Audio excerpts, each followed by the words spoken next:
Hello and welcome to another episode of The Zoo. Today is the Christmas show, and with me to celebrate today's highlights are Chris Rickson in Wales and Jeff Maloney in Los Angeles. Welcome, guys. Merry Christmas. Happy holidays. Thank you, Jeff. And let's start with you, Jeff. You found this wonderful Santa tracker. Tell us a little bit about it.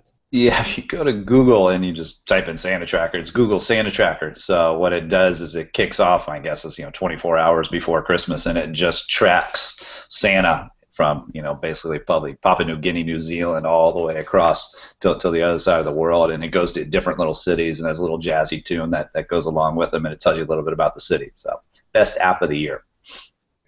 I was on the page, and they have small games too, and it's quite addictive. You can end up spending way too much time. Yeah, I think they added some games to it over the years, so it's a fun little thing for the holidays. Have you seen that, Chris? Yeah, I'm not sure it's that one. I think my kids like the NORAD one. Not sure how I feel about that, really, given what NORAD. Google versus NORAD. Yeah, exactly. And then my oldest is kind of old enough to work out that Santa must have some quantum mechanical tricks up his sleeve to do what he does every year. So that's kind of in fact, there's a theory we arrived at together in order to get around as fast as he does. Perhaps he's everywhere at the same time. So we have quantum Santa in our house. How old is he? My oldest, it's my daughter's. My oldest one, she's 14, and she thinks about things like that. We had a crisis like that a few years ago with I guess she was just 9 at the time. My youngest daughter, she wanted a pig badly, and I've been saying no pig. There's no pig. You're not gonna have a pig because you can't really have a pig in a regular residential home. So as a rebellious young girl, she figured she's gonna circumvent her parents and go straight to Santa. And that's when she started to become suspicious, and she came back up the stairs and said, I just need the truth. It doesn't matter what the answer is. Is there a Santa? And I had to explain, no, there is. Is it true that you can't have a pig in a regular residential home? I'm not going to test the law on that, by the way. Well, then you should move to Wales, because about 20 feet away from me right now, there are 4 or 5. True. But hold on, because you always see in the news that there's an alligator or a tiger in some little, Brooklyn loft. So you can have a wild game, but you can't have a pig in Alf's world.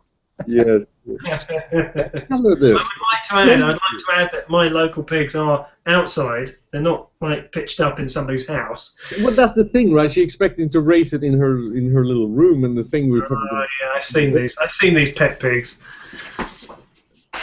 Now, and I feel bad. I feel like a Grinch, But in that spirit of Christmas, there's a new thing, I guess, an elbow divider that they're going to put on planes so that we don't knock each other's elbow. And I travel way too much and yada yada.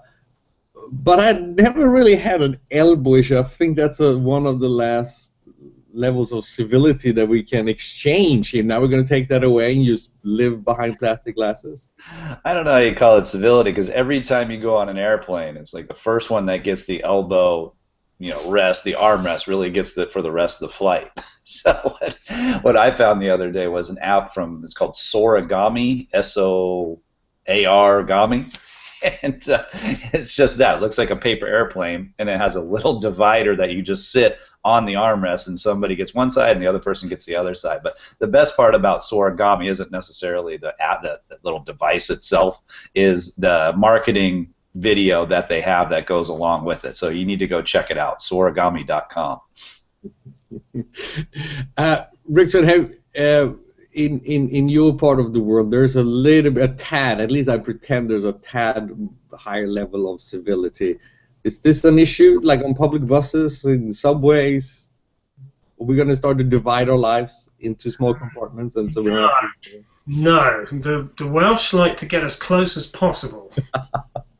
And I can say that as an Englishman living here, I suppose. Or maybe I can't say that. But everybody has a very good understanding of everybody else's business, certainly where I live. and so you kind of take some adjustment, but you need to be ready to answer a lot of questions when you first move in around here. A lot of questions. Yeah. But I've got to tell you, there's a definite upside. People really do look out for each other here. So as much as they want to know everything, they're also willing to give you everything too, and that's in stark contrast to the southeast of England where I come from and where we lived until about 10 years ago. So it's all right. Yeah, and they don't mind rubbing up against each other on buses, and that sounds dodgy, but I don't think you'd sell many dividers over here. What fun stuff is going to happen? What's the name of the town you live in Wales? I live in a tiny, tiny, tiny village called Llanelli Hill. And in this wonderful village, which I'm not going to try to repeat, there are some curious Christmas rituals.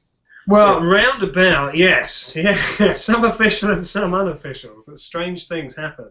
There are some ancient customs, some of which are completely unfathomable and extremely odd. Not necessarily seeing a great deal of it up here. It's a little bit, there's a few houses clustered together, so there's no real centre of ceremony. But certainly you go to some of the villages roundabout and you see some ancient traditions, including something called a Mari Lwyd, which looks a bit like a dead horse.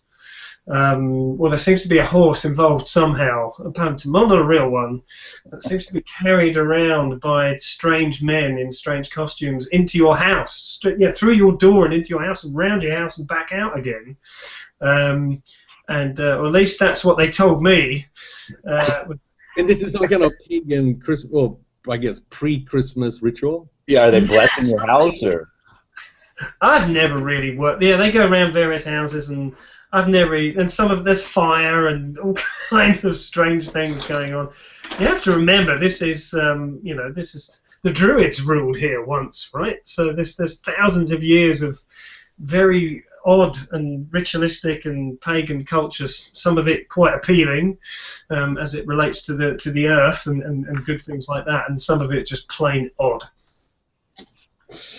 Oh well.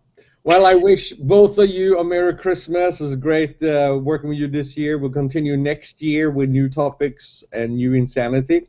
For the rest of you out there, take care. Be safe. Bye-bye. Happy holidays.